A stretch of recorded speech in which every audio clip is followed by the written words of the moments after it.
Cada mañana, durante 5 meses, me despertaba sin poder retener ni un bocado en el estómago. Perdí 15 kilos y 800 gramos. Mi pelo se caía a mechones. 3 médicos distintos me hicieron todas las pruebas imaginables y no encontraron nada malo. Luego, una tarde, un desconocido en una tienda de antigüedades miró el reloj que me había regalado mi hijo y su rostro palideció. Abrió la tapa trasera con manos temblorosas. Cuando vio lo que había dentro, me agarró de la muñeca. «Quítese esto ahora mismo». Me quedé mirando la pequeña cápsula escondida en la carcasa. Mi hijo me lo había regalado para mi 60º cumpleaños. Las manos del relojero temblaban. Entonces, permítame mostrarle lo que ha hecho su hijo. Echando la vista atrás, debería haber sabido que algo iba mal aquella noche, pero la perspectiva siempre es más clara que el momento presente. Era mi 60º cumpleaños, 2 años después de que falleciera mi esposa, Margarita. Yo no quería celebrarlo, pero mi hija, Carmen, insistió. «A mamá le habría gustado esto, papá», dijo ella, y tenía razón. Así que allí estaba yo, en mi salón de Madrid, una tarde de primavera con un puñado de personas que me querían. Mi hija, algunos vecinos y el viejo Paco de mi partida de dominó. Mi hijo, Alberto, llegó sobre las 7 de la tarde. Me sorprendió verle. No había aparecido mucho durante los últimos 6 meses, siempre demasiado ocupado con sus negocios inmobiliarios para visitarme. Pero allí estaba él, con esa sonrisa encantadora, sosteniendo una pequeña caja envuelta. «Feliz cumpleaños, papá». Me dio un fuerte abrazo. Carmen apareció desde la cocina y su mirada se detuvo en el regalo que Alberto tenía en las manos. Algo cruzó por su rostro. Sorpresa, tal vez sospecha. Desapareció antes de que pudiera estar seguro. Alberto me entregó la caja. «Te he traído algo». Dentro, sobre terciopelo negro, había un reloj. No un reloj cualquiera. Era del tipo que ves en los escaparates de las joyerías de la calle Serrano y pasas de largo porque, ¿quién tiene ese dinero? Caja de plata, correa de piel, una esfera elegante con números romanos. Precioso. «Alberto, esto es», no pude terminar. Él lo sacó de la caja y lo sostuvo a la luz. «Papá, tú me enseñaste que el tiempo es lo más valioso que tenemos. Cada segundo con las personas que amamos importa», su voz flaqueó. «Quiero que, cada vez que mires esto, recuerdes lo orgulloso que estoy de ser tu hijo». Se me cerró la garganta. Este era el chico atento que yo recordaba, no el extraño distante de los últimos meses. «Gracias, hijo». Lo atraje hacia un abrazo. «Es precioso». «Póntelo», dijo él. Ajustó la correa de cuero alrededor de mi muñeca izquierda. El reloj se asentó allí, frío y sólido. «Perfecto. Te queda muy bien». Levanté la muñeca, admirándolo. No sé qué decir. «Solo prométeme una cosa», la mano de Alberto descansó sobre mi muñeca, sus dedos tocando el reloj. «Prométeme que lo llevarás todos los días. No te lo quites. Quiero que pienses en mí cada vez que lo veas». Parecía una petición extraña, casi infantil, pero lo entendí. El duelo nos hace necesitar la conexión de formas curiosas. «Lo prometo», dije con facilidad. «Lo llevaré todos los días». Toda la cara de Alberto se relajó, como si le hubiera entregado algo de un valor incalculable. «Gracias, papá». Carmen había estado callada durante todo esto, con los brazos cruzados. «Es un reloj precioso», dijo con cautela. «Muy generoso. Papá se lo merece». La sonrisa de Alberto permaneció fija. «¿A qué sí?» «Desde luego». La fiesta continuó.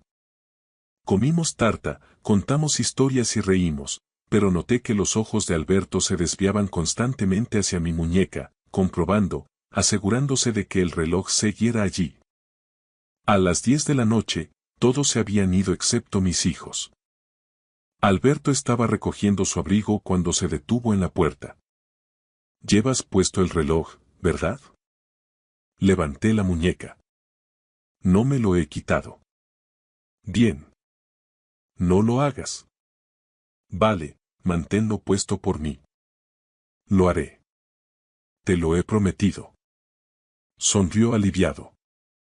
«Eres el mejor, papá. Te quiero». Después de que ambos se fueran, me quedé solo en mi tranquilo salón, mirando el reloj, captando la luz de la lámpara. Alberto siempre había sido detallista. Esto era solo su forma de mostrar amor.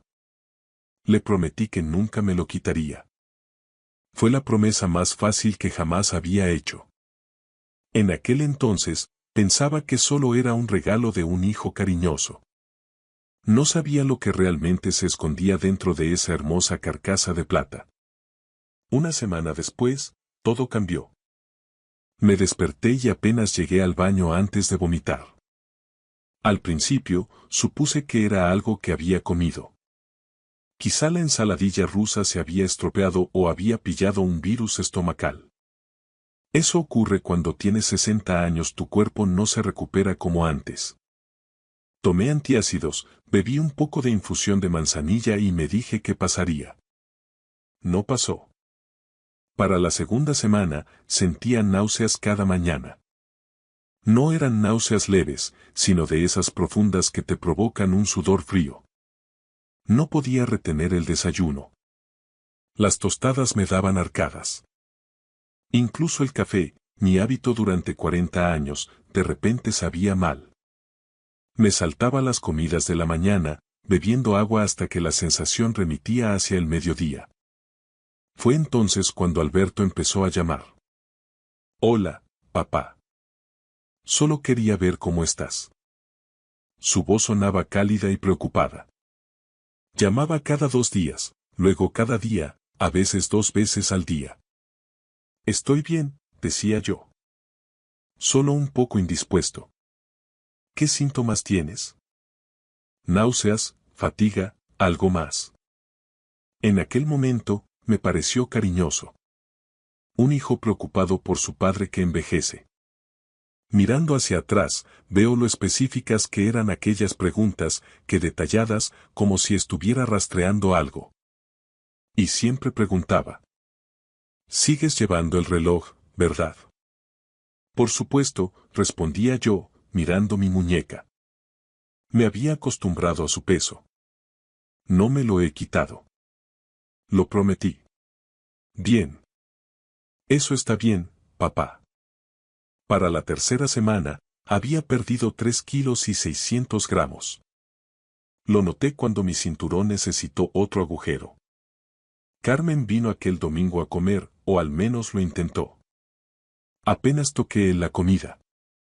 «Papá, tienes un aspecto horrible», dijo ella, cubriendo mi mano con la suya. «¿Cuándo fue la última vez que comiste bien?» «Simplemente no tengo hambre».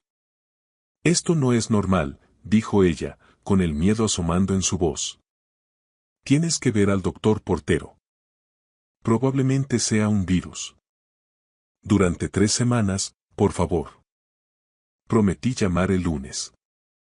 Esa tarde, Alberto pasó por casa con la compra. Caldo de pollo, galletas, infusión de manzanilla. «He pensado que podrías necesitar esto», dijo, vaciando las bolsas en mi cocina. Me conmovió. El hijo, ausente durante medio año, traía sopa. «Gracias, Alberto. Significa mucho». Él sonrió, luego miró mi muñeca. «¿Llevas el reloj todo el tiempo?» «Sí, incluso en la ducha». «Tengo cuidado». «Ayer me salpicó lavando los platos, pero lo sequé enseguida». Su cuerpo se puso rígido. «Papá, tienes que tener cuidado». «Lo sé». «No pasa nada». «No», espetó él. «Ese reloj no es totalmente sumergible. Podrías estropearlo. Por favor, ten cuidado». La intensidad me sorprendió. Supuse que protegía un regalo caro. Lo tendré, lo prometo. Para la cuarta semana, no podía ignorarlo. Me subí a la báscula y me quedé mirando. 71 kilos y 700 gramos. Pesaba 79,5 en mi fiesta. Casi 8 kilos perdidos en un mes. En el espejo, mi cara parecía hundida, los ojos hundidos, la camisa me quedaba holgada. Esto no era un virus. Era algo serio. Llamé a Carmen. Tenías razón. Necesito al doctor Portero. Gracias a Dios. Pediré cita. Puedo hacerlo hoy mismo. Lo prometo. Llamé. El doctor Portero pudo verme el jueves por la mañana. Cuando se lo dije a Alberto, su respuesta fue rápida. Yo te llevo. No hace falta. Quiero hacerlo. Estoy preocupado. Quiero oír lo que dice. Sonaba natural. ¿Cómo iba a saberlo? Alberto me recogió temprano aquella mañana. Insistió en acompañarme y yo estaba agradecido porque me sentía demasiado débil para conducir. El doctor Portero hizo todas las pruebas que se le ocurrieron. Análisis de sangre, de orina, incluso una ecografía. 4 semanas de náuseas constantes me habían desgastado. El doctor Portero había sido mi médico durante 15 años. En cuanto entré en su consulta, su cara se puso seria. Javier, has perdido mucho peso. Me ayudó a subir a la camilla, revisó mis constantes vitales, mis ojos y mi garganta. Calculo que entre 7 y 9 kilos. ¿Cuándo empezó esto? Hace un mes, justo después de mi cumpleaños. Necesitamos pruebas exhaustivas, tomó notas. Panel de sangre, análisis de orina, ecografía abdominal. Quiero descartarlo todo. Alberto se había quedado en la sala de espera durante mi examen, pero se unió a nosotros cuando el doctor Portero explicó las pruebas. ¿Qué busca específicamente? Preguntó Alberto, inclinándose hacia adelante. Función hepática, función renal, infecciones, problemas digestivos, el doctor Portero me miró. Seremos minuciosos. Gracias, doctor, la mano de Alberto descansó en mi hombro. Solo queremos saber qué pasa. Las pruebas ocuparon casi toda la mañana. Durante todo el tiempo, sentí la presencia de Alberto en la sala de espera, haciendo de buen hijo. Una semana después, el doctor Portero me llamó para los resultados. Alberto volvió a llevarme. Señor Pérez, tengo que admitir que estoy desconcertado. El doctor Portero extendió los informes de laboratorio sobre su escritorio. Todo ha salido normal. El recuento sanguíneo, las enzimas hepáticas, la función renal. Todo dentro de los rangos normales. La ecografía no mostró anomalías. Me quedé mirándolo. Pero estoy perdiendo peso. Apenas puedo comer. Algo va mal. Lo sé. Puedo verlo, golpeó su bolígrafo. Le voy a derivar a una gastroenteróloga. La doctora Rodríguez es excelente. Quizás sea algo que estas pruebas no detectan. Las pruebas salieron limpias. Eso debería haber sido una buena noticia. En cambio, solo profundizó el misterio. En el coche de Alberto, de camino a casa, me senté en silencio mirando por la ventana. ¿Cómo podía estar todo normal cuando me sentía tan fatal? No te preocupes, papá. Lo descubriremos. Alberto me miró de reojo. Las náuseas. ¿Empeoran por la mañana o por la tarde? Por la mañana, sobre todo. ¿Cada día, incluso cuando no comes mucho? Sí, cada mañana. Las preguntas parecían cariñosas, pero eran demasiadas. Muy específicas. Aquella tarde, llamó Carmen. ¿Cómo fue la cita? Todas las pruebas salieron normales. ¿Normales?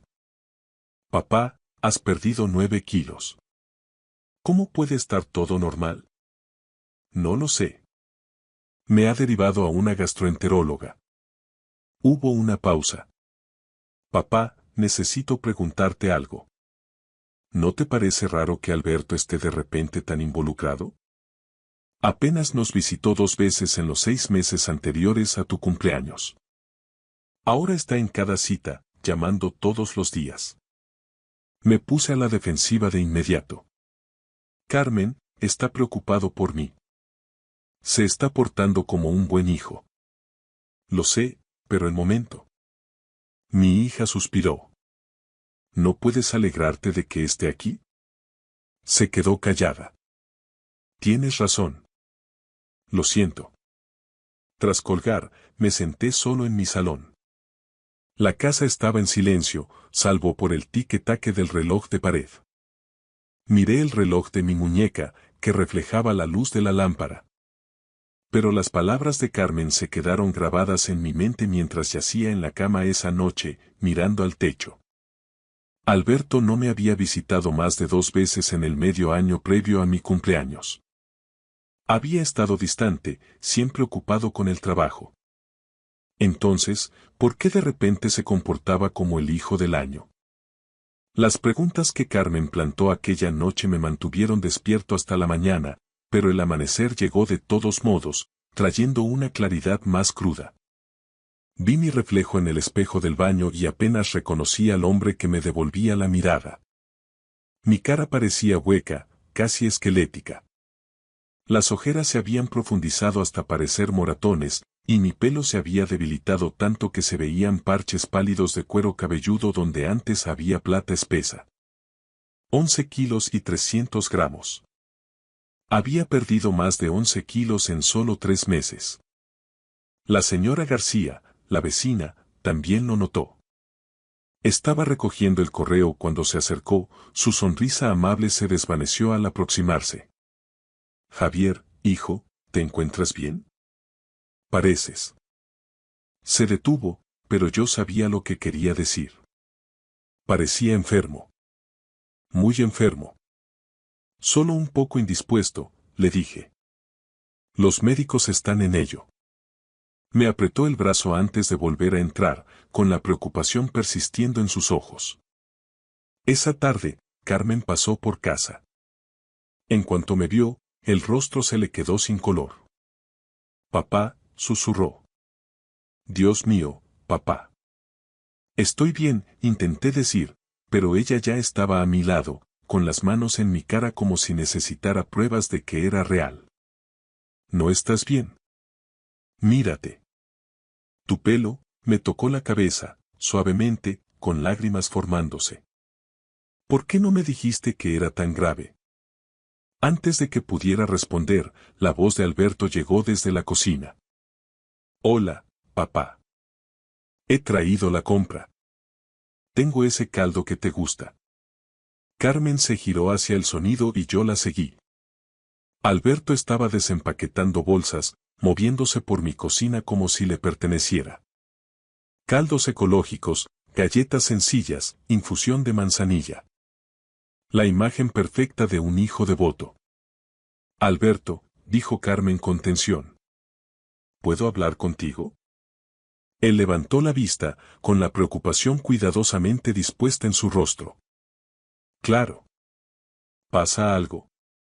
No, no pasa nada bueno, ella dio un paso al frente. Papá está perdiendo el pelo. Pesa. ¿Cuánto, papá? ¿70 kilos? Has estado aquí casi todos los días durante semanas. ¿Cómo es que no tienes pánico?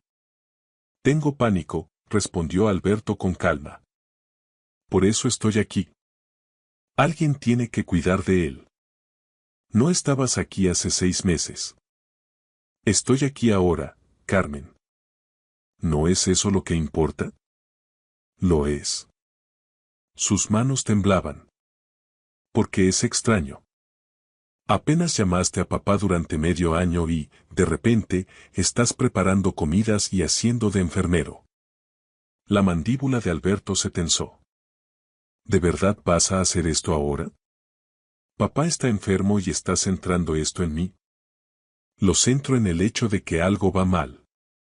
Sí, papá está enfermo. Eso es lo que va mal, se giró hacia mí. Papá, ¿puedes hablar con ella? Se está comportando de forma paranoica. Debería haber escuchado. Debería haber oído el miedo en la voz de mi hija y haber hecho mejores preguntas. En lugar de eso, dije. Carmen, cariño, tu hermano solo intenta ayudar. El dolor en su rostro me golpeó con más fuerza que cualquier síntoma. Agarró su bolso y se fue sin decir una palabra más. Alberto suspiró. Me preocupa, papá. Eso no ha sido normal. Solo está asustada, dije yo. Quizá. Sus ojos se desviaron a mi muñeca. ¿Sigues llevando el reloj? Bien. Odiaría que le pasara algo. Unos días después, estaba lavando los platos cuando el agua salpicó el reloj.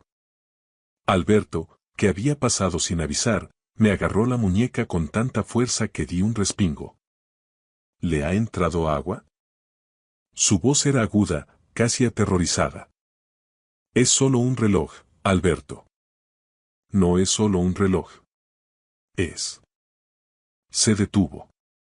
Es caro y significa algo. Por favor, ten cuidado. Aquella noche, solo en la oscuridad, las palabras de Carmen volvieron a mí. Me di cuenta de algo terrible. Había elegido creer a mi hijo antes que a mi hija. Y esa elección podría ser el mayor error de mi vida. Las semanas siguientes se convirtieron en una niebla de citas médicas y síntomas que empeoraban. Para el cuarto mes, había perdido 13,5 kilos. Apenas podía llegar al buzón sin necesidad de sentarme. Carmen dejó de expresar sus sospechas, aunque más tarde supe que nunca dejó de vigilar. Los médicos se quedaban sin ideas y yo me quedaba sin tiempo. La doctora Elena Rodríguez, la gastroenteróloga, me hizo una endoscopía. Recuerdo el sedante amargo y el tubo deslizándose por mi garganta. Cuando desperté, ella tenía la misma mirada de desconcierto que yo había visto antes. Señor Pérez, su tracto digestivo es completamente normal. Sin úlceras, sin inflamación, nada que explique sus síntomas. Entonces, ¿por qué no puedo retener la comida? Pregunté. Ella no tenía respuesta. Luego vino el neurólogo, el doctor Adrián Cruz. Los dolores de cabeza se habían vuelto tan severos que la luz resultaba insoportable. Pidió una resonancia magnética, hizo pruebas de equilibrio y revisó mis reflejos. Todo es normal, dijo. Ni tumores, ni lesiones, ni trastornos neurológicos. Quería gritar. ¿Cómo podía estar todo normal cuando sentía que me estaba muriendo? El oncólogo fue mi última esperanza. El cáncer tenía que ser la respuesta. Nada más explicaba la pérdida de peso, el agotamiento y la forma en que mi cuerpo se rendía. Hubo pruebas de imagen, análisis de sangre y más esperas. Señor Pérez, no hay evidencia de cáncer en ninguna parte de su cuerpo. Fue entonces cuando uno de ellos sugirió estrés, trauma psicológico, la muerte de mi esposa. No me lo estoy imaginando, dije. He perdido 16 kilos. Se me cae el pelo. Esto no está en mi cabeza. Pero lo vi en sus ojos. Pensaban que el duelo me estaba enfermando. Alberto vino aquella tarde y me encontró sentado a oscuras. ¿Cómo ha ido, papá? Creen que estoy loco, dije. Creen que me estoy haciendo esto a mí mismo. Se sentó frente a mí y algo en su expresión me inquietó. ¿Era decepción? Papá, quizá, vaciló. Quizá sea solo la edad. Quizá realmente no pase nada malo. Alberto, me estoy consumiendo. Lo sé, dijo él, pero su voz era plana, como si estuviera harto de fingir que le importaba. El pensamiento cruzó mi mente y se desvaneció. Otra idea paranoica influenciada por Carmen. Una que intenté ignorar desesperadamente. Esa noche fue la peor de todas. Vómitos. Un dolor de cabeza tan violento que pensé que el cráneo se me partiría. A las 3 de la mañana, tomé una decisión. Necesitaba aire. Necesitaba salir de esa casa que se sentía como una tumba. A la mañana siguiente, conduje hasta el centro de Madrid, aparqué en una calle secundaria que no reconocía y empecé a caminar sin destino, solo necesitando moverme. Deambulé por una manzana tranquila de pequeñas tiendas. Antigüedades, una librería de segunda mano, un café con mesas vacías. Entonces vi un escaparate estrecho con una ventana llena de relojes antiguos, cuyas esferas captaban la luz del sol. Vi mi reflejo en el cristal y apenas me reconocí. Mejillas huecas, ojos hundidos, piel del color de un periódico viejo. Luego miré más allá de mi reflejo, hacia el interior de la tienda. Algo me empujó hacia esa puerta.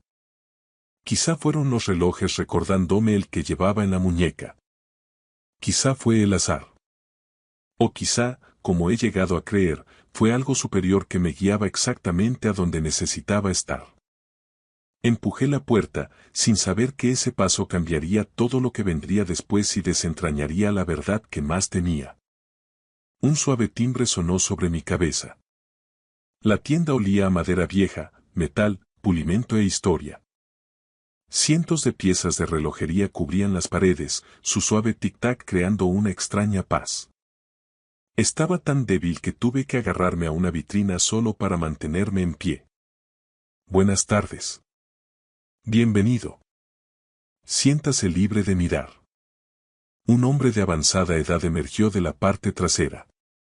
De unos 65 años, pelo plateado y ojos amables que no pasaban nada por alto. Asentí, moviéndome lentamente hacia una vitrina de relojes de bolsillo antiguos. Siempre he apreciado la buena relojería. Él se acercó, genuinamente interesado. Tiene usted buen gusto. Es un reloj precioso el que lleva. ¿Puedo preguntarle dónde lo consiguió? Mi hijo me lo regaló por mis 60 cumpleaños, hace 5 meses. Algo cambió en su expresión. 5 meses. Hizo una pausa. Perdone si soy indiscreto, señor, pero ¿se ha sentido mal últimamente? Me quedé mirándolo. ¿Cómo lo sabe?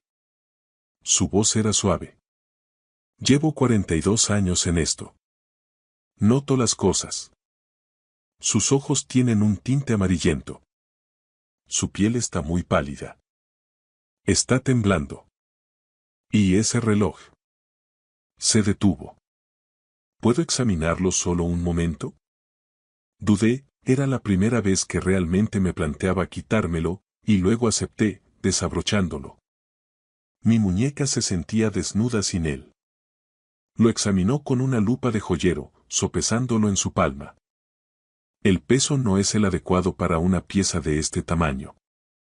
Lo llevó a su banco de trabajo al fondo, utilizó una herramienta pequeña y especializada, abrió con cuidado la tapa trasera y allí estaba.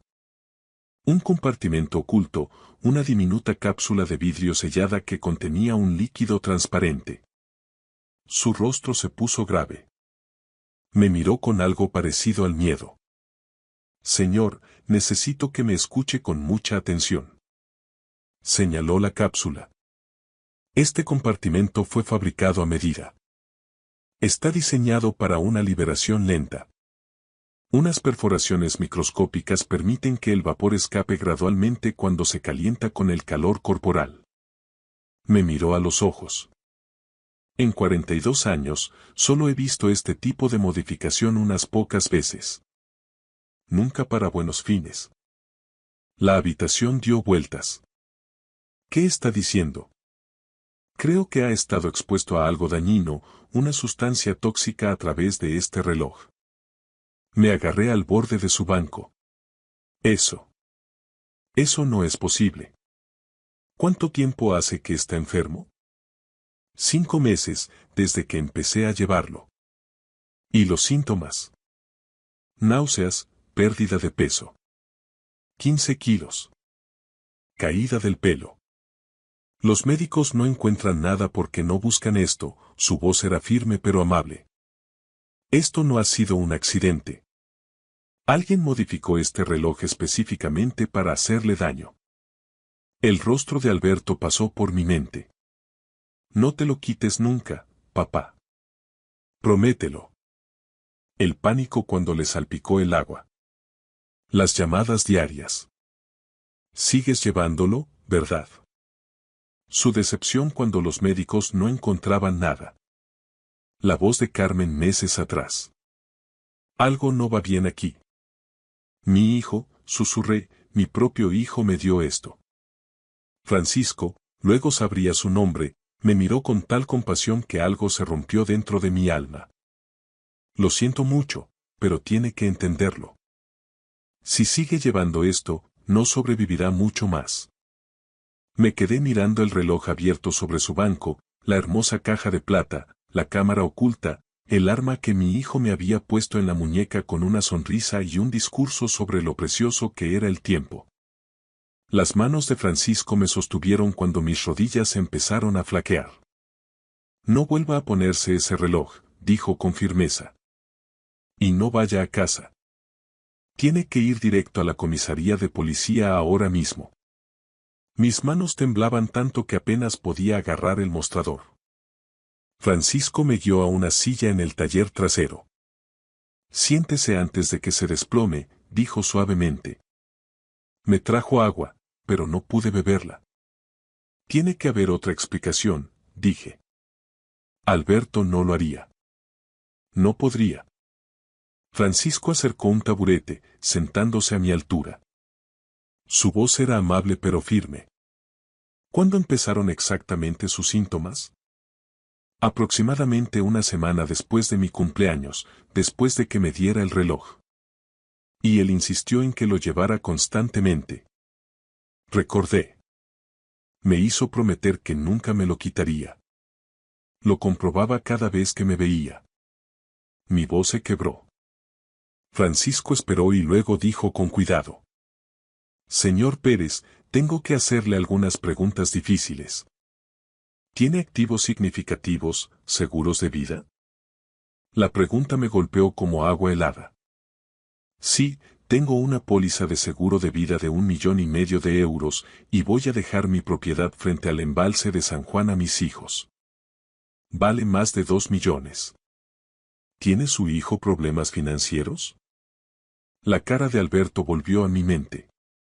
Sus vagos comentarios sobre tiempos difíciles en el trabajo, sus preguntas sobre cuando pensaba vender la casa del embalse, cuánto valía. La tensión por el dinero que yo había achacado a la economía. No lo sé, dije. Nunca lo dijo directamente.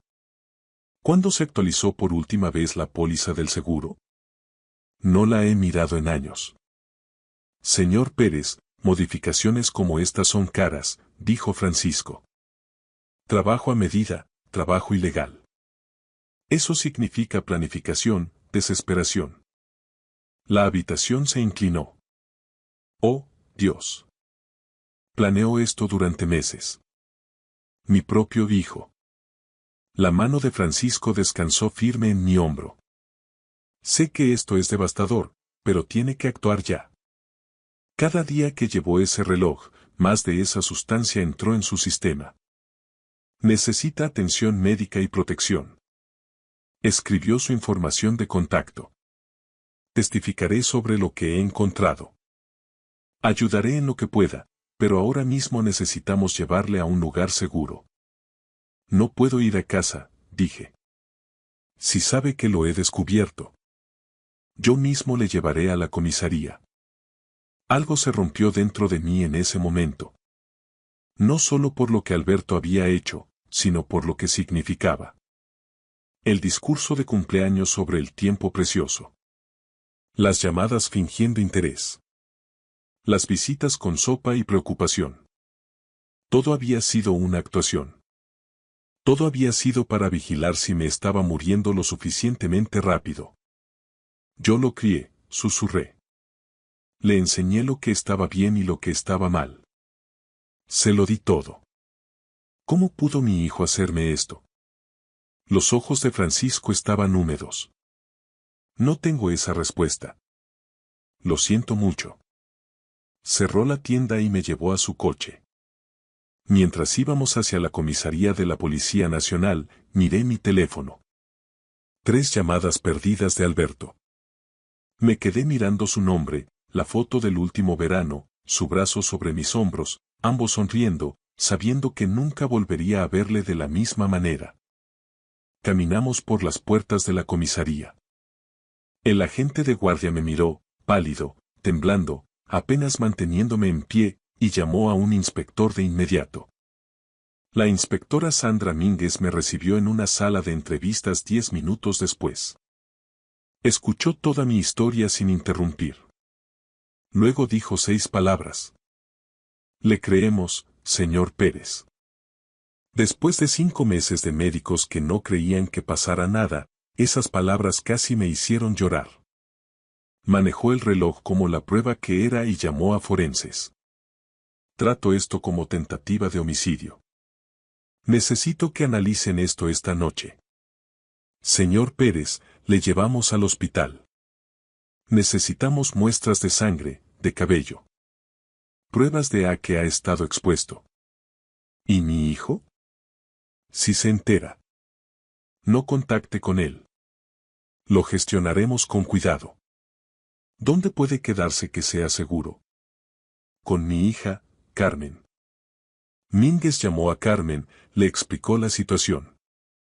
Oí la voz de mi hija romperse a través del teléfono. Lo sabía. Sabía que algo iba mal. En el hospital, me sacaron sangre y cortaron muestras de pelo. El médico se quedó impactado por mi estado y empezó a administrarme fluidos intravenosos de inmediato. Aquella tarde, en el piso de Carmen, llamó a Alberto. Me tembló la mano al ver su nombre. Mínguez me indicó. Actúe con normalidad. Dígale que está en el hospital para observación. Respondí con voz débil, nada difícil de fingir. Alberto. Papá, ¿dónde estás? He estado llamando. ¿Estás bien? Estoy en el hospital. Más pruebas. Quieren dejarme ingresado esta noche. La sospecha se coló en su voz. ¿Qué hospital? Iré ahora mismo. No se permiten visitas. Normas del centro. Te llamaré mañana. Papá, espera. Sigues llevando el reloj, ¿verdad? No te lo has quitado. Miré el reloj en la bolsa de pruebas al otro lado de la habitación. Por supuesto, te lo prometí. 48 horas después, llegaron los resultados del laboratorio. Talio. En la cápsula y en mi cabello, mostrando 5 meses de acumulación creciendo en mi sistema, aumentando con el tiempo. Las palabras del médico. 2 meses más y sus órganos habrían fallado. La investigación financiera lo reveló todo. Deudas de Alberto. 1.200.000 euros por el colapso de criptomonedas y préstamos de usura. Una firma falsificada en mi seguro de vida, incrementado de 1,5 millones a 4 millones hace 8 meses. Detuvieron a Alberto en su apartamento aquella misma noche. 3 meses después, me senté en una sala del juzgado. Alberto se había declarado inicialmente inocente, pero las pruebas eran abrumadoras. Su abogado negoció un acuerdo. Yo testifiqué, describí el comportamiento de Alberto, el reloj, los síntomas, la insistencia en que nunca me lo quitara. Los ojos de Alberto se cruzaron con los míos en la sala. Su rostro no mostraba nada. Ni remordimiento, ni disculpa. La voz del juez fue firme en la sentencia. Señor Pérez, usted traicionó el vínculo más sagrado de la sociedad humana, el que existe entre un padre y un hijo. Calculó la muerte de su padre por beneficio económico. Este tribunal le condena a 25 años de prisión. Se llevaron a Alberto esposado. No me miró ni una vez. No sé si eso lo hizo más fácil o más difícil. Una parte de mí quería que se diera la vuelta, que mostrara algo de arrepentimiento, que me diera algo que explicara todo esto, pero simplemente se fue caminando. Y quizá esa fue su respuesta final. Eso fue hace un año. El juicio, la sentencia, ver cómo se llevaban a Alberto. Todo parece otra vida ahora. Hoy estoy en mi cocina preparando el desayuno sin sentir náuseas por primera vez en lo que parece una eternidad. El reloj está en un depósito de pruebas policiales en algún lugar, espero no tener que volver a verlo nunca. Mi recuperación física llevó meses de terapia de quelación para eliminar el talio de mi sistema. Recuperé mi peso, unos saludables 77 kilos. Mi pelo volvió a crecer. Mi energía regresó. Los médicos lo llamaron un milagro médico. Me dijeron que si Francisco no hubiera detectado ese reloj 2 semanas más tarde, el daño hepático habría sido permanente. 2 semanas. A eso estuve de estar muerto. La recuperación física llegó más rápido que la sanación emocional. Sigo viendo a un terapeuta 2 veces al mes. Estoy aprendiendo a procesar lo que significa que tu propio hijo calcule tu muerte por dinero. Probablemente nunca entenderé del todo por qué lo hizo Alberto. Quizá ni él mismo lo sepa. La desesperación hace que la gente haga cosas terribles, pero me niego a dejar que sus elecciones definan el resto de mi vida. Mi hija me salvó la vida al confiar en sus instintos cuando yo no quería escuchar. Carmen y yo cenamos juntos 2 veces por semana ahora. Ya no doy ese tiempo por sentado. Francisco y yo nos hemos hecho íntimos amigos. Quedamos para tomar café una vez al mes. Ahora da charlas en conferencias de joyeros sobre cómo identificar objetos manipulados, enseñando a otros comerciantes a vigilar modificaciones que podrían dañar a las personas. Él lo llama su misión. Yo lo llamo mi ángel de la guarda. Mantuve la propiedad de mi mujer frente al embalse, la que Alberto quería que vendiera para heredar antes. En su lugar, Carmen y yo vamos allí los fines de semana. Estamos creando nuevos recuerdos, buenos, que honran a Margarita, sin que nos persiga la codicia de Alberto. No dejaré que sus acciones manchen lo que mi esposa amaba. También he encontrado un nuevo propósito. Doy charlas en centros de mayores sobre el abuso a la tercera edad y la explotación financiera. Es más común de lo que la gente piensa, y no siempre parece violencia. A veces parece un hijo cariñoso regalándole un reloj a su padre. Estas son las señales de advertencia que comparto. Atención repentina de familiares distantes, especialmente cuando tienes activos, presión para tomar decisiones financieras rápidas sin tiempo para consultar regalos que parecen demasiado generosos o que vienen con condiciones. Insistencia en que uses o lleves algo constantemente con una preocupación inusual si no lo haces. Familiares que te aíslan de otros parientes o amigos que podrían notar algo extraño. No sé si volveré a confiar tan fácilmente como antes, pero estoy aprendiendo que la precaución saludable no es paranoia. Y sigo siendo capaz de formar nuevas amistades. Francisco lo demostró. Si estás leyendo esto o alguien a quien amas lo está haciendo, quiero que recuerdes algo. Presta atención a tus instintos. Si algo se siente mal, investiga. Haz preguntas. Busca ayuda de alguien fuera de la situación. No desestimes tus preocupaciones solo porque alguien diga que eres un paranoico. A Carmen la llamaron paranoica. Tenía razón. Y si alguien, quien sea, insiste en que nunca te quites un regalo que te dio, pregúntate por qué. ¿Qué tienen miedo de que descubras? Mi hijo intentó hacerme daño por dinero. Calculó que me habría ido en meses, dejándole 6,5 millones de euros más rico. Pero falló. Y yo estoy aquí, sano y decidido, asegurándome de que otros reconozcan las señales de advertencia antes de que sea demasiado tarde. El reloj que debía acabar con mi vida se convirtió en la prueba que la salvó. Esa es la ironía. Alberto nunca anticipó que el mal a menudo contiene las semillas de su propia exposición. Me despierto cada mañana agradecido por 3 cosas. Una hija que no dejó de hacerse preguntas, un desconocido que conocía los relojes lo suficiente como para detectar el peligro y una segunda oportunidad para que los años que me quedan cuenten para algo. Tu vida puede depender de prestar atención a esas pequeñas señales. Confía, pero verifica. Ama a tu familia, pero mantente alerta. Y lo más importante, escucha cuando la gente que realmente se preocupa por ti te habla, como mi hija Carmen, que vio la verdad cuando yo me negaba a hacerlo. Prestad atención a vuestros padres, a vuestros abuelos. Estas historias no son solo entretenimiento, son advertencias. La conciencia puede prevenir una tragedia. Gracias por escuchar mi historia hasta el final. Si resonó contigo, dale like, escribe en los comentarios qué fue lo que más te tocó y no olvides decir de dónde eres. Suscríbete al canal, vienen muchas más historias. Me desperté el día de la boda de mi hijo con un sonido ahogado de llanto que venía del cuarto de baño. Al abrir la puerta, vi a mi esposa, Inés, arrodillada en el suelo, sumida en un silencio que resultaba aterrador. A su alrededor, largos mechones de su cabello rubio platino yacían cortados y esparcidos por todas partes. Sobre el lavabo descansaba una maquinilla eléctrica, todavía con restos de pelo enredados.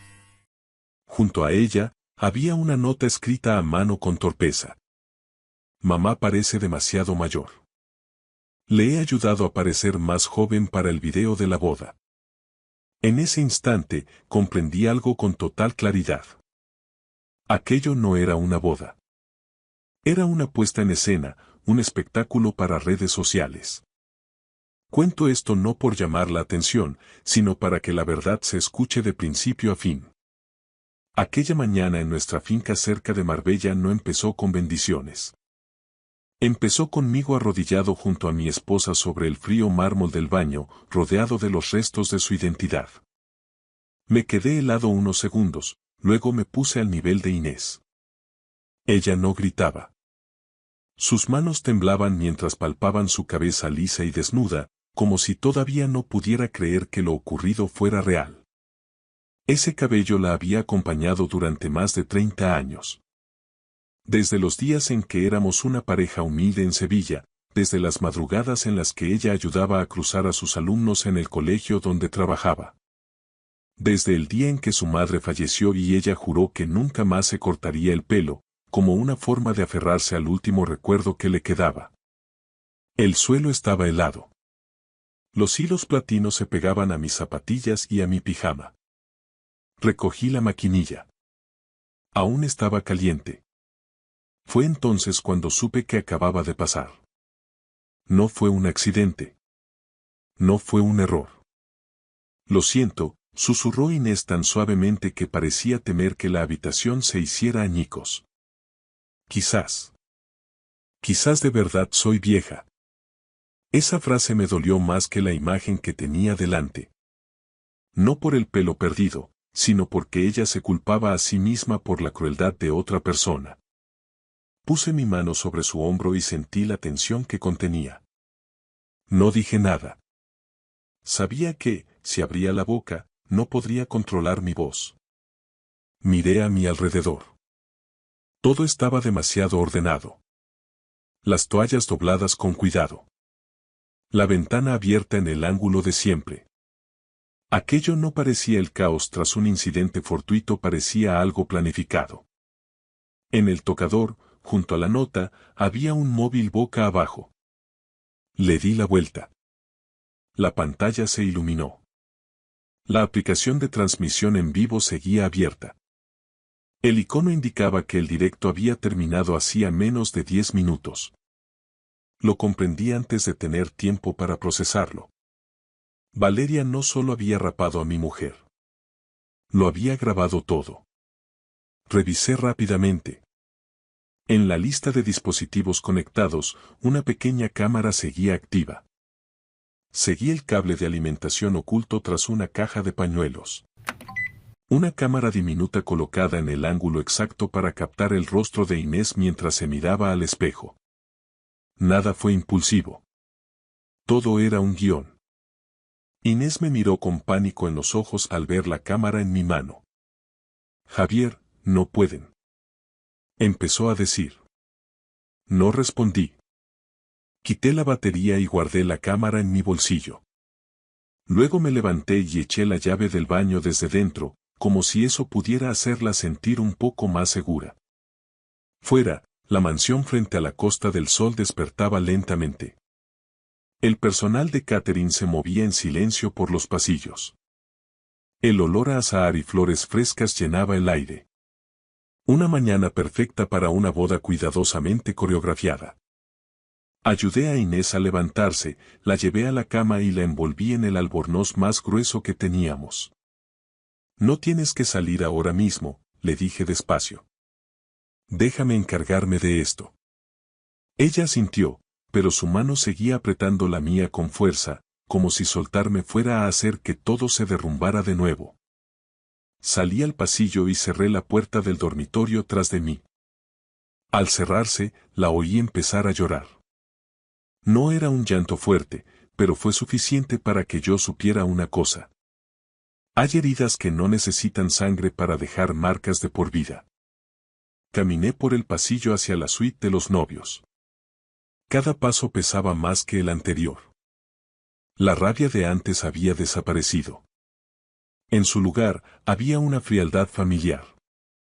El mismo sentimiento que solía tener cuando me enfrentaba a fallos críticos de diseño en las plataformas petrolíferas donde trabajé como ingeniero jefe, situaciones donde una decisión equivocada podía obligar a todo un barco a dar la vuelta. Oí risas que venían de la habitación de mi hijo, Hugo. La voz de Valeria era aguda y clara. La de Hugo, un murmullo apresurado. Me detuve. No por duda, sino porque algo dentro de mí me indicó que lo hiciera. A través de la puerta entreabierta, los vi mirando la pantalla de un móvil. Valeria ladeaba la cabeza, satisfecha. Hugo estaba detrás de ella, con la mano apoyada en su hombro. No intentaba espiar, pero a veces las verdades te encuentran, incluso cuando no las invitas. Quizás ha sido un poco excesivo, dijo Hugo en voz baja. Pero si el clip se vuelve viral, valdrá la pena, rió Valeria. Tranquilízate. Los viejos siempre perdonan. Me quedé inmóvil. No porque estuviera sorprendido, sino porque la frase sonaba demasiado fluida, como si ya hubieran hablado de esto antes. No escuché más. Me di la vuelta antes de que me notaran. No quería una confrontación todavía. Para mí, todas las piezas importantes ya estaban en su lugar. Cuando regresé al dormitorio, Inés estaba más tranquila. Se había incorporado y descansaba las manos sobre su regazo. Sus ojos reflejaban cansancio, pero ya no aquel pánico asfixiante. Estoy bien, dijo, aunque ambos sabíamos que no era cierto. Me senté a su lado. Ya no me preguntaba el por qué. Lo único que quedaba era decidir qué hacer a continuación. Sabía que si levantaba la voz ahora, si arruinaba la ceremonia de forma emocional, Inés sería la que saldría herida de nuevo. Valeria quería caos. Hugo necesitaba el dinero. Y ambos creían que yo me quedaría callado, como siempre. Estaban acostumbrados a que yo cediera. Pero esta vez no iba a gritar, iba a cerrar cada puerta que ellos creían que siempre estaría abierta. Dejé el dormitorio una vez que Inés se sumió en un sueño agotado. No era un sueño profundo, lo sabía, pero al menos esa habitación la separaba por un momento de una mañana que avanzaba como si nada hubiera pasado. Cerré la puerta con tanta suavidad que las bisagras no emitieron ni un sonido. En ese momento, el silencio importaba más que cualquier promesa. El pasillo que conducía a la suite nupcial estaba cubierto por una alfombra gruesa de lana. Cada paso se hundía y se elevaba lentamente, al ritmo de mis pensamientos. Ya no sentía el impulso de confrontar a nadie. Necesitaba la imagen completa. No solo lo que le habían hecho a Inés, sino porque mi hijo guardaba silencio ante todo aquello. La puerta de la suite estaba entreabierta. Estaba a punto de pasar de largo cuando la voz de Hugo me detuvo por instinto. Era un tono bajo, apresurado. No era la voz que usaba conmigo, ni la que usaba con su madre. No te preocupes, decía Hugo. Serán solo unos minutos incómodos. Necesito los números, respondió Valeria sin dudar. Cuanto más polémico sea, mejor funcionará el video. Ya lo sabes. Me quedé quieto, no por espiar, sino porque mi cuerpo se detuvo solo, como un barco atrapado en una corriente repentina. Oí el crujir de unos papeles. Luego, Hugo soltó un suspiro. Si alcanzamos esta cifra, dijo él, los ingresos por publicidad y los patrocinios lo cubrirán. El banco está presionando mucho. Ese préstamo no puede esperar más. Valeria soltó una risa suave. ¿Tienes miedo? Tu madre es blanda. No se atreverá a montar un escándalo. Y además, el cheque ya está preparado. Me apoyé ligeramente contra la pared fría. En ese instante no sentí ira. Sentí algo más familiar. La decepción de un hombre que había creído durante demasiado tiempo que comprendía a su hijo. Hugo bajó aún más la voz. Solo necesitamos que pase el día de hoy. Después de la ceremonia, todo irá bien. Papá y mamá siempre acaban poniéndose de mi parte. Esa frase borró cualquier duda que me quedara. No por el dinero, sino por la forma en que hablaba de su propia madre. Como un factor predecible, algo que podía ser utilizado. Me alejé antes de que abrieran la puerta. No quería que mis ojos delataran lo que acababa de escuchar. Salí al balcón. La bruma de la costa se estaba levantando. La luz de la mañana se filtraba entre las columnas de piedra, cayendo sobre los ramos de flores cuidadosamente dispuestos. Todo parecía perfecto. Tan perfecto que resultaba falso. Me pregunté en qué momento de mi vida había confundido el silencio con el consentimiento. Pensé en cuando Hugo era joven. Los meses que pasé en alta mar, con Inés encargándose de todo sola. Las veces que intenté compensarlo firmando cheques, creyendo que esa era la responsabilidad de un padre. Le enseñé a mi hijo a calcular, a evaluar riesgos, pero nunca le enseñé dónde detenerse. Un empleado pasó por mi lado y me hizo una pequeña reverencia. Le devolví el gesto con la cabeza. Nadie sabía que, a pocas habitaciones de allí, se había cruzado una línea invisible. Regresé al dormitorio. Inés seguía allí, mirando hacia la ventana. La suave curva de su cabeza desnuda se veía suavizada por la luz. No era tan aterrador como antes, pero el dolor no desaparecía con el sol. No la desperté. Me quedé allí unos minutos para recordarme a mí mismo por qué necesitaba mantener la calma.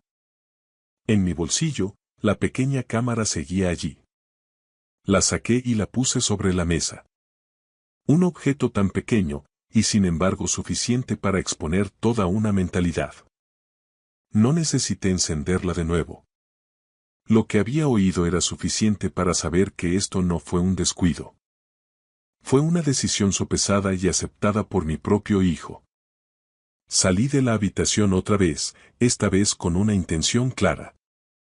Bajé a la zona de recepción, donde los rostros conocidos empezaban a reunirse. Charlas bajas, risas educadas. Oía a alguien mencionar una boda de ensueño, una historia preciosa. No me detuve a corregirlos. En mi mente, una pregunta se repetía. Si hablo ahora mismo, ¿a quién estoy protegiendo realmente? ¿A Inés o solo a mi propio orgullo? Comprendí algo con claridad. Para Valeria, el objetivo era la atención. Para Hugo, el dinero era la salida. Y para mí, lo único que quedaba por proteger era la dignidad de la mujer que había caminado a mi lado toda su vida. Regresé a la habitación y cogí mi teléfono. Hay llamadas que no necesitan muchas palabras. Llamé a nuestro abogado de la familia, el mismo hombre que nos había acompañado desde que Hugo estaba en el instituto. Solo dije una frase. Cancela el plan anterior. Necesito una opción diferente para hoy. Él no preguntó por qué. Solo dijo. Entiendo. Cuando colgué, mi respiración se estabilizó. No porque todo estuviera resuelto, sino porque había dejado de fingir. Fuera, la música de prueba empezó a sonar, señalando que la ceremonia se acercaba. Me quedé quieto unos segundos escuchando. Luego miré hacia el dormitorio por última vez, hacia Inés, separada del escenario que otros habían construido usando su dolor. Supe que, a partir de ese momento, ya no actuaba como un padre que espera que su hijo recobre el sentido. Me estaba preparando para asumir el papel que debí elegir hace mucho tiempo. El del guardián final de la verdad, incluso si el precio era romper todo lo que ellos creían que yo protegería.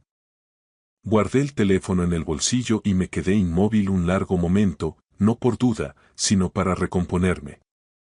He vivido lo suficiente para saber esto. Las decisiones más importantes suelen tomarse en silencio. Sin ruido, sin ira, solo con una claridad fría y constante. Regresé al dormitorio. Inés estaba despierta. Estaba sentada apoyada en el cabecero, con las manos pulcramente cruzadas sobre la manta y los ojos fijos en el espacio vacío frente a ella. Al verme, no preguntó nada. Habíamos estado juntos el tiempo suficiente para saber que, a veces, las respuestas llegan antes que las preguntas. No dejaré que conviertan esto en entretenimiento, dije con voz baja y firme. Pero hoy necesito que confíes en mí. Inés asintió levemente. No parecía débil, pero tampoco intentaba parecer fuerte, era una aceptación cansada. Comprendí entonces que lo que necesitaba no era consuelo, sino volver a sentirse el centro de su propia vida. Abrí el armario y saqué la pequeña caja de madera que siempre llevo a los eventos formales. Dentro había un pañuelo de seda de Hermes que compré hace años durante un largo viaje de negocios. Nunca había encontrado una razón para sacarlo hasta ahora. El color era tenue, el patrón clásico. Nada llamativo. Envolví el pañuelo alrededor de la cabeza de Inés con cuidado, despacio, como si fuera un ritual. No ocultaba nada, simplemente restauraba el orden. Cuando me alejé, Inés se miró en el espejo, no para buscar lo que había perdido, sino para encontrarse con su nueva imagen. Exhaló un suspiro largo y profundo. Estoy bien, dijo. Esta vez, le creí. Salí y cerré la puerta. La siguiente parte no requería emoción, requería precisión. Fui directo al ala lateral de la finca, donde la recepción del móvil era más fuerte, y llamé al banco. La voz al otro lado me resultó familiar, habíamos trabajado juntos más de 20 años. Necesito detener la transferencia, dije de inmediato. No hubo sorpresa en su voz, solo una breve pausa. Me encargo de ello entonces, respondió. No di explicaciones. No eran necesarias. Mis años como ingeniero me enseñaron esto. Los sistemas necesitan órdenes claras, no sentimientos. La siguiente llamada fue para el abogado.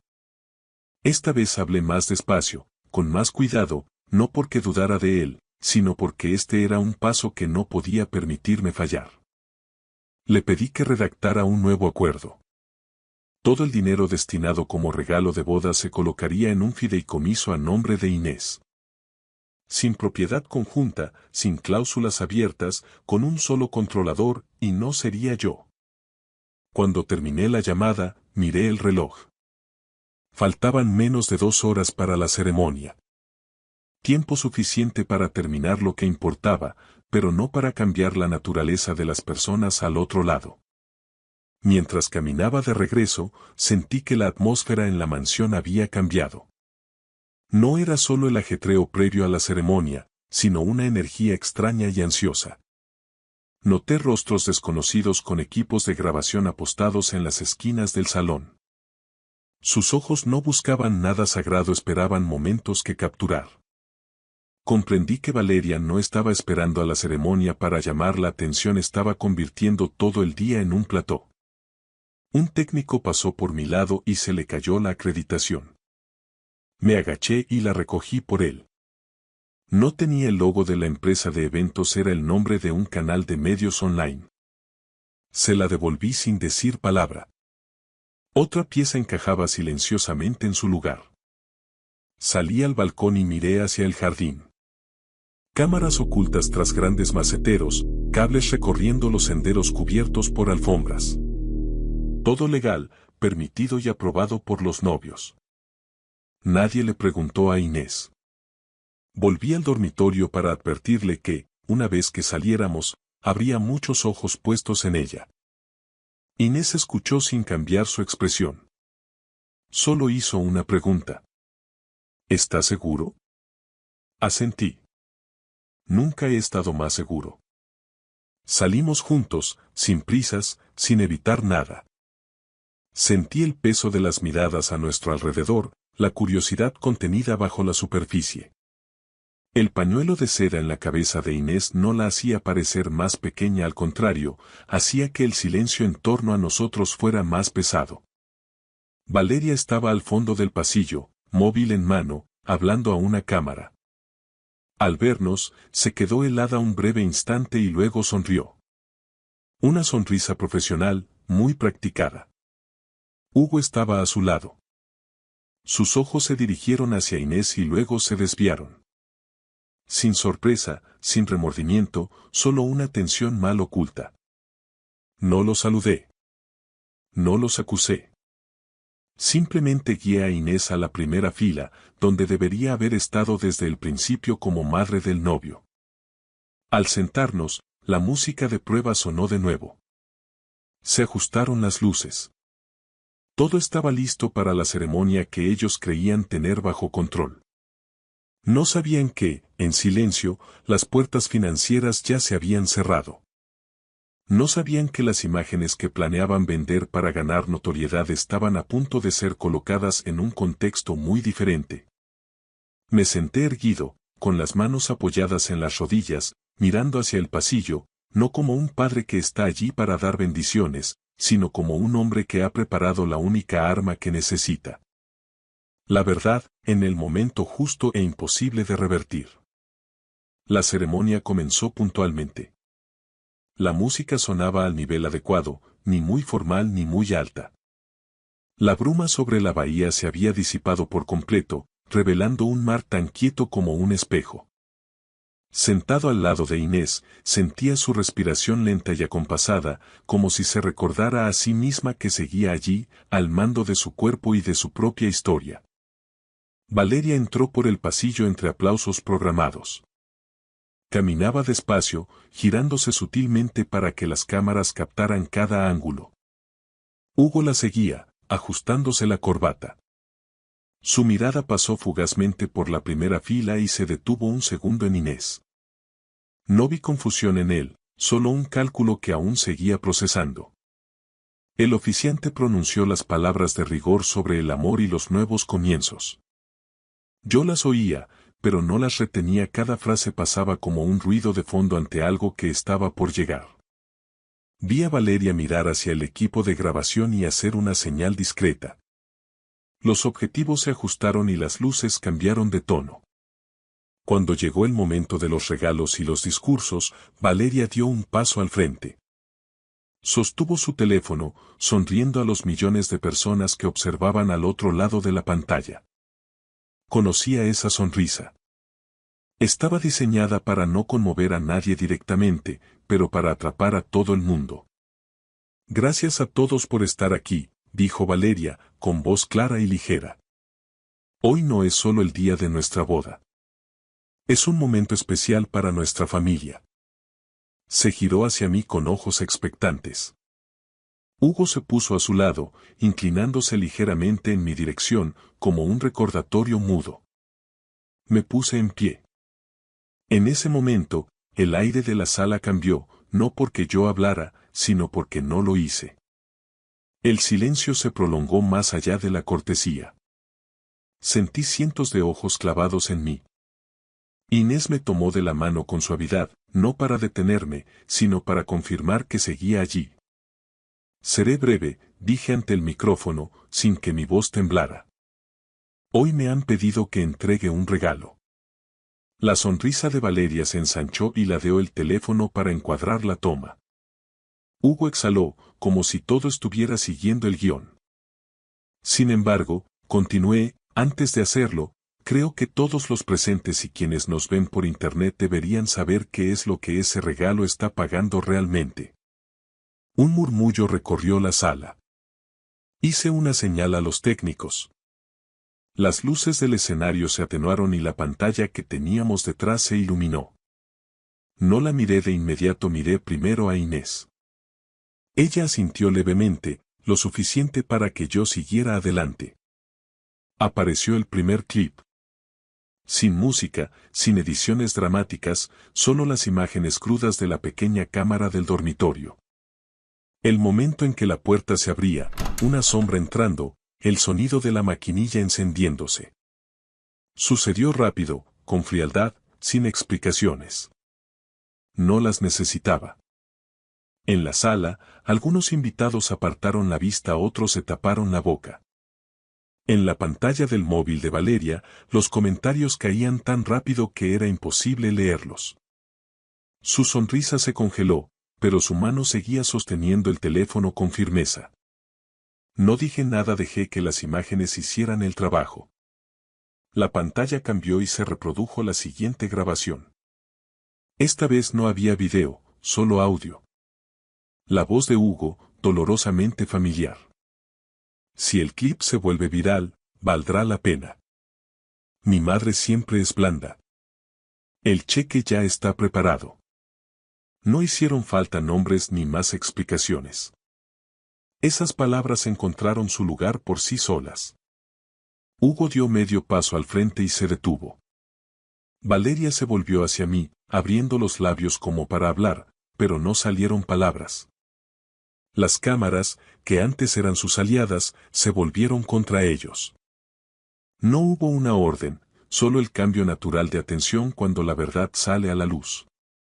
Tomé el micrófono de nuevo. No estoy aquí para humillar a nadie, dije despacio. Estoy aquí para cerrar una historia que fue demasiado lejos. Saqué un sobre del bolsillo de mi chaqueta. No era grueso, no contenía ningún cheque. El regalo que preparé, proseguí, ha sido redirigido. No es para personas que tratan el dolor ajeno como una herramienta. Valeria sacudió la cabeza y forzó una risa. No puedes. Comenzó, pero se detuvo al ver que los rostros de los invitados ya no estaban de su lado. Puedo, y ya lo he hecho, dije. Me giré hacia Hugo. Hijo, dije, sin levantar la voz, elegiste ver el silencio de tus padres como una garantía. Hoy, retiro esa garantía. No hubo respuesta, solo el creciente murmullo de la sala. Unas cuantas personas se pusieron de pie. Cerca de la entrada, noté rostros que no pertenecían a la ceremonia. No necesitaban presentación, y Hugo también los vio, sus hombros se tensaron. Dejé el micrófono. Nada más era necesario. Lo que debía revelarse ya estaba allí, más claro que cualquier acusación. Me volví hacia Inés. Vámonos, le dije. Ella se levantó conmigo. Sin prisas, con la cabeza alta. El pañuelo de seda de su cabeza captó la luz, formando un contorno sereno en medio del caos que se propagaba tras nosotros. Caminamos juntos por el pasillo. Oí que gritaban mi nombre, pidiendo explicaciones, intentando argumentar. No miré atrás. No por desprecio, sino porque en ciertos momentos, mirar atrás solo alarga algo que ya ha terminado. Fuera, una suave brisa subía desde la bahía. La bruma había desaparecido por completo. Respiré hondo. Por primera vez en todo el día, el aire llenó mis pulmones por completo. Detrás de nosotros, la ceremonia continuaba a su manera. Interrumpida, cuestionada y ya no perteneciente a un único escenario. Para nosotros, la puerta se había cerrado. Sin estruendo, sin represalias, solo la verdad puesta exactamente donde correspondía. Bajo los focos, ellos se habían destruido a sí mismos. Abandonamos la finca cuando el sol ya estaba alto, reflejándose en el Mediterráneo como una larga y silenciosa cinta de plata. No oí nada más que nuestros pasos sobre el camino de grava y el suave viento moviéndose entre los pinos.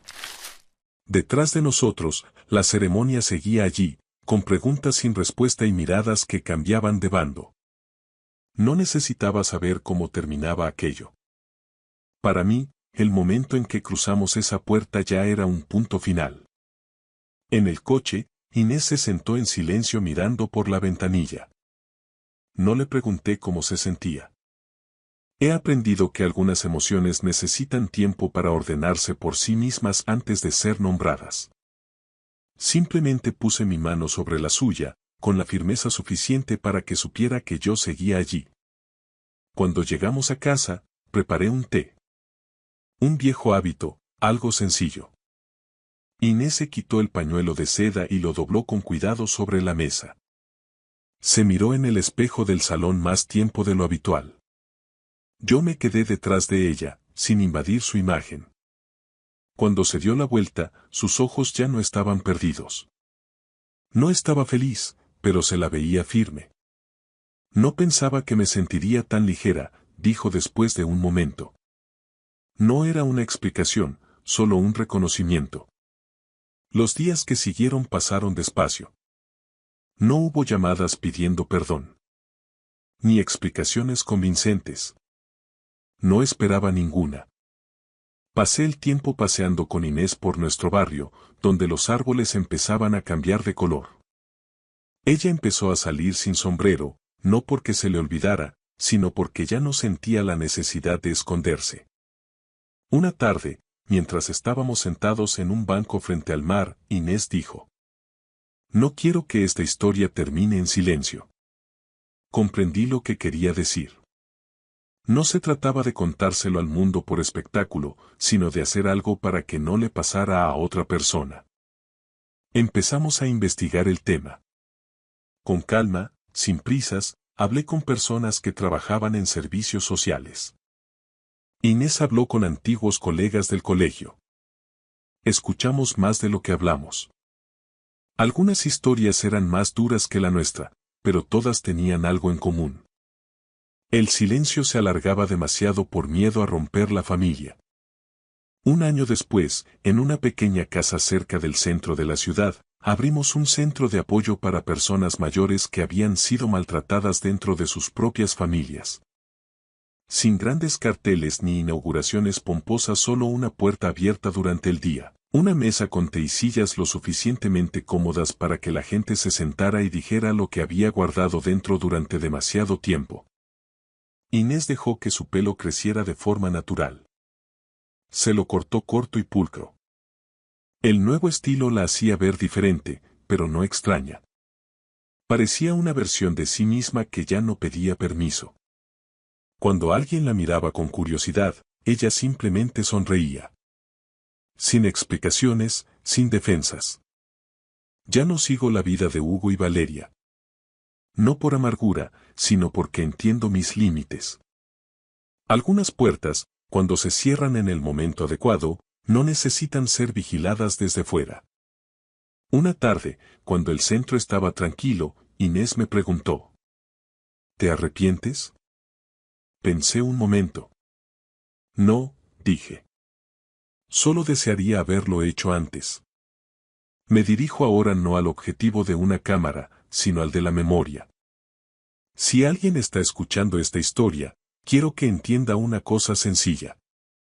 Amar a tus hijos no significa una rendición incondicional. El sacrificio nunca debe convertirse en un hábito del que otros se aprovechen. Y el silencio, cuando dura demasiado, deja de ser compasión para convertirse en complicidad. He aprendido que, a veces, para preservar el último gramo de dignidad de la persona que amas, tienes que ser lo suficientemente valiente como para cerrar una relación que se ha vuelto tóxica. No para castigar, sino para proteger lo que queda de humano. Mientras el sol se ponía sobre la bahía, Inés puso su mano en mi hombro. Nos quedamos allí sentados sin decir nada más. No hacía falta un final grandioso. Solo la paz llegando en el momento justo, después de que todo hubiera sido expuesto. Y para mí, ese fue un final más que bueno. Si te has quedado conmigo hasta el final de esta historia, gracias por escuchar con paciencia y comprensión. Si te ha dado algo en que pensar, por favor, dale me gusta y comparte para que historias como esta puedan llegar a otros que necesiten ser escuchados. Gracias por estar aquí. Te deseo a ti y a tu familia respeto, paz y dignidad en cada elección que hagáis. Gracias por escuchar mi historia hasta el final. Si resonó contigo, dale like, escribe en los comentarios qué fue lo que más te tocó y no olvides decir de dónde eres. Suscríbete al canal, vienen muchas más historias.